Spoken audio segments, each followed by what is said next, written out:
Today, Kenya experienced an unprecedented attack on its democracy, rule of law, and the integrity of its constitutional institutions. An otherwise legitimate expression of the fundamental rights and freedoms of assembly, demonstration, picketing, and petitioning of public authorities by a section of law-abiding citizens of the Republic of Kenya was infiltrated and hijacked by a group of organized criminals.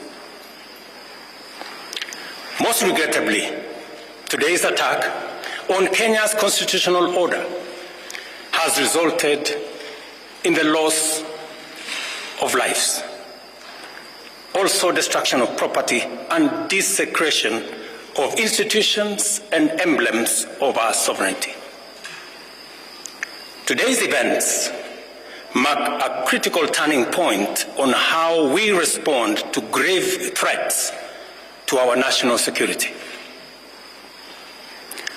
I assure the nation that the government has mobilized all resources at the nation's disposal to ensure that a situation of this nature will not recur again at whatever cost. I thank our security officers who are on duty today for applying themselves to the best of their abilities in the defense of Kenya and its people.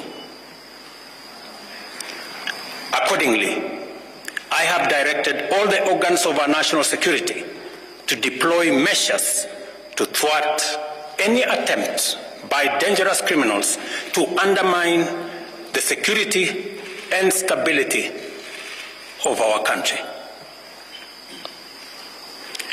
As the people of Kenya go to bed tonight, I give you my assurance that your security, that of your families and property, remains my utmost priority.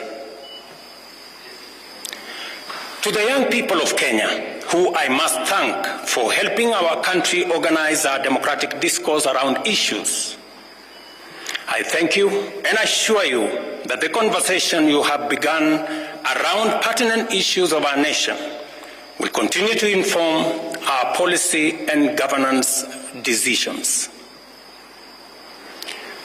As I promised on Sunday, this conversation will not be in vain. I will not only champion for the cause of issue-based, policy-oriented, and tribeless engagement on critical national issues, but also provide a framework for this conversation to be processed and its outcomes implemented. However, our national conversation on any subject matter must be conducted in a manner that respects and honors the foundational values upon which our nation is established. We have incurred as a nation today. It is possible that the criminals who rained terror on innocent people and attempted to challenge our law enforcement deployments are still determined to continue with their dangerous behavior.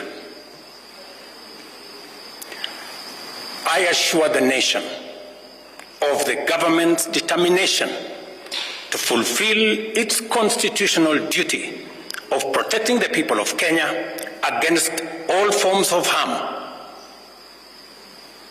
I hereby put on notice the planners, financiers, orchestrators, and abettors of violence and anarchy that the security infrastructure established to protect our republic and its sovereignty will be deployed to secure the country and restore normalcy. It is not in order or even conceivable that criminals pretending to be peaceful protesters can rain terror against the people, their elected representatives and the institutions established under our Constitution and expect to go scot-free. We must isolate crime from democratic expression and separate criminals from people exercising the freedom of expression and divergent opinion. I shall continue to lead a government that is fully committed to maintaining the integrity of our state, promoting the unity of our nation, and enhancing the peace and security of all citizens and their livelihoods.